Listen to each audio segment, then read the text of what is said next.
The Magnolia State's most trusted statewide news source. 24 hours. News Mississippi. With the News Mississippi Daily Digital, I'm Courtney Carter, and today is January 12th. Now imagine that you've put in all your hard work somewhere only to find out you're not getting your pension.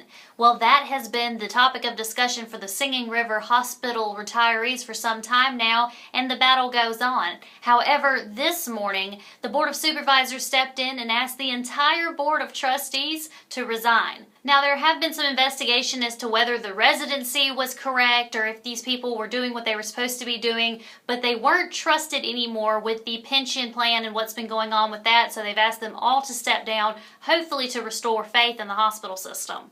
And speaking of not having any money, there's no federal help coming in from FEMA for the individuals affected by that tornado December 23rd in Marion and Jones counties. The word came from President Obama Friday to Governor Phil Bryant that help wasn't coming for individuals. They've got it for the public buildings, but not for the people affected by the storms. However, the state does have a backup plan through MEMA and a temporary housing plan. So if you need help with that, make sure to call the Jones or Marion County emergency management agencies and they'll set you up. But finally, in some good news, 5-year-old Helena White went home over the weekend. Now, the name sounds familiar. That was the 5-year-old little girl who was in the car that was flipped upside down underwater for 5 minutes until a Good Samaritan came along and helped her out of the car and did CPR until all of the first responders were able to get there. She was in the hospital for quite some time. She had infections in her lungs, but she's gotten a clean bill of health and doctors say she'll be just fine.